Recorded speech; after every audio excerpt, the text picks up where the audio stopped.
Okay, and finally, number 5. What statement is true about the relationship of P and the number of solutions? So I'm not even going to look at the answer choices right now.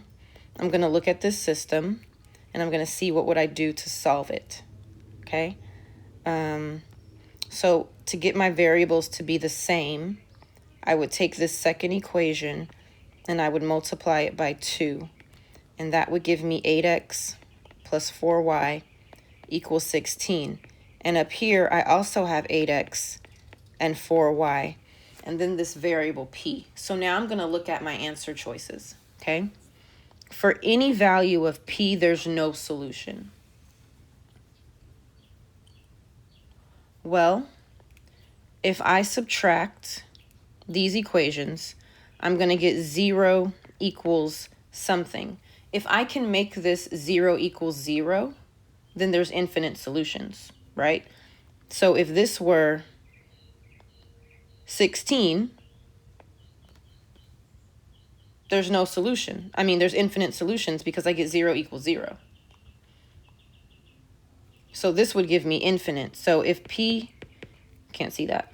If P equals 16, there's infinite solutions because I get the same number on both sides. So this one doesn't make sense because there is a number I can pick. So there doesn't have to be no solution. For any value of P, it's infinite. No, not for any value, only for 16.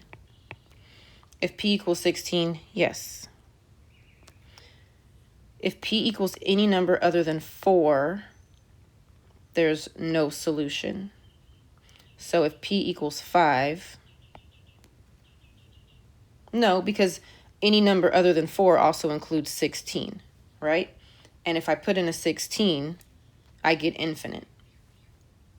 So this one is tricky. You need to understand what they're asking you. So in this case, I needed to know what would make this equation have a 0 on both sides. Because a 0 on both sides means this is true all the time, because 0 always equals 0, right? But if I plug in any other number, like this 5 that's here, if I plug in a 5, I would get 0 equals -9. This is no solution because those aren't the same number. So it doesn't matter that x and y went away. What matters is the two numbers you're looking at, are they the same? If so, infinite solutions. Are they different? If so, no solution. But you won't have one solution here because x and y went away. If x and y go away, your only options are infinite solutions or no solutions. Okay, so that's it. On the next slide, you can check to see if you got number 1 done correctly. And then it's time for your iReady assessment.